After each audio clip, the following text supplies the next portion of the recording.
वो पुराना बंगला एक पहाड़ी पर खड़ा था।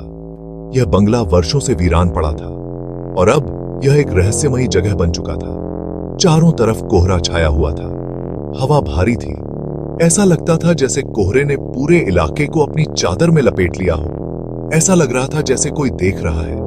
हर कदम पर एक अनजाना डर महसूस हो रहा था। रवि और प्रिया भाई बहन थे। दोनों ने इस रहस्यमयी जगह की कहानियां सुनी थी। वो छुट्टियों में आए थे। इस बार की छुट्टियां उनके लिए कुछ अलग और रोमांचक होने वाली थीं। बंगला उनके अंकल का था। उनके अंकल ने उन्हें यहां आने के लिए आमंत्रित किया था। उन्होंने उन्हें चेतावनी दी थी, अटारी में मत जाना, उन्होंने कहा था। उनकी आवाज धीमी थी। प्रिया की उत्सुकता जागी। उसे यह चेतावनी और भी रोमांचक लगी। वो एक्सप्लोर करना चाहती थी। रवि डरा हुआ था। उसे इस जगह से कुछ अजीब सा महसूस हो रहा था। उसे कुछ बुरा लग रहा था, लेकिन प्रिया जिद्दी थी। उसने रवि को समझाया कि यह एक अद्भुत अनुभव होगा। उन्होंने अटारी का दरवाजा खोला। अंदर हवा ठंडी थी। दरवाजे की चरमराहट ने माहौल को और भी डरावना बना दिया। धुंधली रोशनी में धूल घूम रही थी। हर कोने में धूल की मोटी परत जमी हुई थी। सिर्फ उनकी अपनी सांसों की आवाज सुनाई दे रही थी। दोनों ने एक दूसरे की ओर देखा। उनकी आंखों में डर और उत्सुकता थी। तभी उन्होंने उसे सुना, एक फुसफुसाहट, धीमी और स्पष्ट। यह आवाज जैसे किसी और दुनिया से आ रही हो। क्या तुमने वो सुना? उसकी आवाज में घबराहट साफ झलक रही थी। प्रिया कांप उठी। उसकी आंखों में डर साफ दिखाई दे रहा था। हाँ, मैंने सुना। उसकी आवाज भी कांप रही थी। रवि ने सिर हिलाया। उसका दिल जोरों से धड़क रहा था। उसकी सांसें भी तेज हो गई थीं। फुसफुसाहट अटारी के उस छोर से आती हुई लग रही थी जहां परछाइयां नाच रही थीं। हर कोने में अजीब सी हलचल थी। वे सावधानी से आवाज की तरफ बढ़े। हर कदम सन्नाटे में गूंज रहा था। उनके कदमों की आवाज भी डरावनी लग रही थी। हवा और ठंडी हो गई। ऐसा लग रहा था जैसे कोई अदृश्य शक्ति उन्हें देख रही हो। नमी की गंध उनकी नाक में भर गई। उन्हें एक संची मिली। उस संची से भी अजीब सी गंध आ रही थी। वो पुरानी थी और मकड़ियों के जालों से ढकी हुई थी। ऐसा लग रहा था जैसे उसे सालों से किसी ने छुआ नहीं हो। प्रिया ने कांपते हुए हाथ से उसे छुआ। उसने भारी ढक्कन उठाया। ढक्कन उठाते ही धूल का गुबार उड़ा। अंदर उन्हें पुरानी किताबें, पीली पड़ी तस्वीरें और एक धूल भरी गुड़िया मिली। हर चीज पर समय की छाप थी। जैसे ही प्रिया ने गुड़िया उठाई, फुसफुसाहट तेज हो गई। ऐसा लग रहा था जैसे कोई उनसे कुछ कहना चाहता हो। ऐसा लग रहा था कि वो खुद गुड़िया से आ रही हैं। गुड़िया की आंखों में एक अजीब सी चमक थी। प्रिया ने गुड़िया गिरा दी। उसकी आंखों में डर साफ झलक रहा था। फुसफुसाहट धीमी बुदबुदाहट में बदल गई। ये आवाजें अब और भी रहस्यमयी लग रही थीं।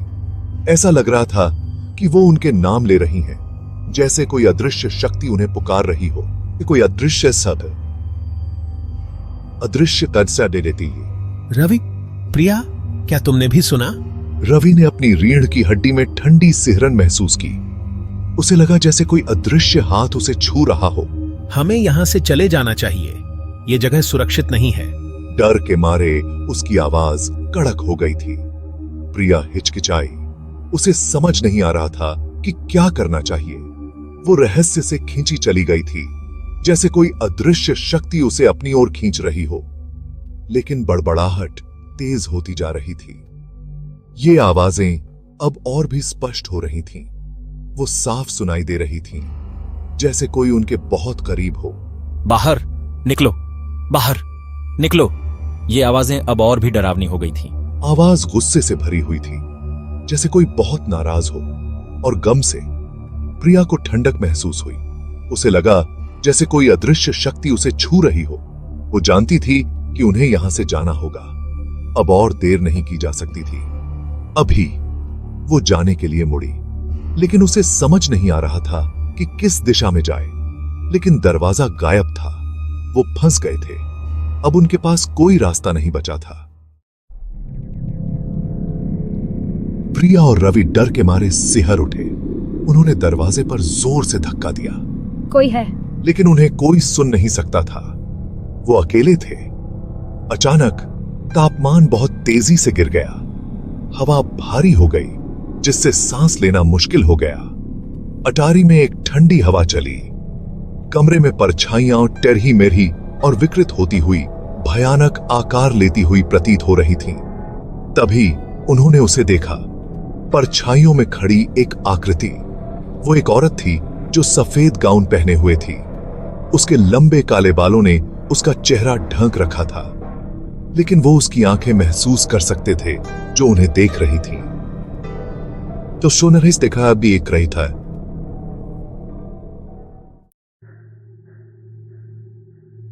उन्होंने बाहर निकलने का दूसरा रास्ता ढूंढा, लेकिन कोई रास्ता नहीं था।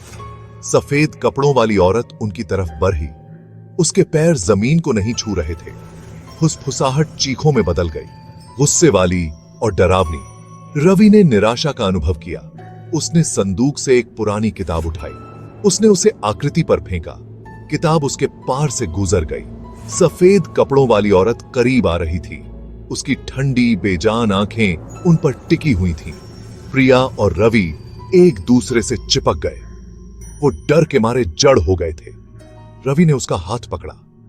हमें यहां से निकलना होगा, वो चिल्लाया। प्रिया चीख पड़ी। जैसे ही भूतिया आकृति उनके पास पहुंची, प्रिया ने अपनी आंखें बंद कर लीं। उसने खुद को अनजान के लिए तैयार कर लिया, लेकिन वहां कुछ भी नहीं था। उसने अपनी आंखें खोली। औरत गायब थी।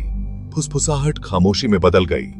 अटारी में सन्नाटा छा गया, लेकिन डर बना रहा। रवि और प्रिया लड़खड़ाते हुए अटारी से बाहर निकले। उन्होंने दरवाजा जोर से बंद कर दिया। वो दौड़कर अपने अंकल के पास गए। उन्होंने उन्हें सब कुछ बता दिया। उनके अंकल ने धैर्य से उनकी बात सुनी। वो हैरान नहीं लगे। वो पुराने बंगले के रहस्यों को जानते थे और उस भूत को जो इसे आतंकित करता था। उनके अंकल ने आह भरी। सफेद कपड़ों वाली औरत, उन्होंने शुरुआत की। उनकी आवाज गंभीर थी, मेरी परनानी थी। उसके प्रेमी ने उसके साथ विश्वासघात किया था। उसने अटारी में कहूत को फांसी लगा ली थी, उन्होंने आगे कहा। उनकी आवाज मुश्किल से ही सुनाई दे रही थी। उसकी आत्मा उसके दुख और गुस्से में फंसी हुई रह गई। प्रिया और रवि डर के मारे उनकी बात सुन रहे थे। अब वो समझ गए थे। फुसफुसाहट, ठंड, भूतिया आकृति, वो उनकी परनानी की आत्मा थी। वो शांति की तलाश में है, उनके अंकल ने कहा, लेकिन उसे ये नहीं मिल रही। वो हमेशा के लिए इन गलियारों में भटकने को अभिशप्त है। प्रिया और रवि कभी भी सफेद कपड़ों वाली औरत से अपनी मुलाकात को नहीं भूले। इस अनुभव ने उन्हें हिलाकर रख दिया था और डरा दिया था। वो अगले दिन बंगला छोड़कर चले गए। वो कभी वापस नहीं लौटे, लेकिन उस रात की याद उनके साथ रही, एक द्रुतशीतन याद। वो पुराना बंगला आज भी वहीं खड़ा है, उस सुनसान पहाड़ी पर, कोहरे और सन्नाटे में डूबा हुआ। फुसफुसाहट बंद हो गई है, लेकिन उदासी बाकी है। कुछ लोग कहते हैं, अगर आप गौर से सुने तो एक शांत रात में आप उसे आज भी सुन सकते हैं। सफेद कपड़ों वाली औरत को विश्वासघात और निराशा की अपनी कहानी फुसफुसाते हुए।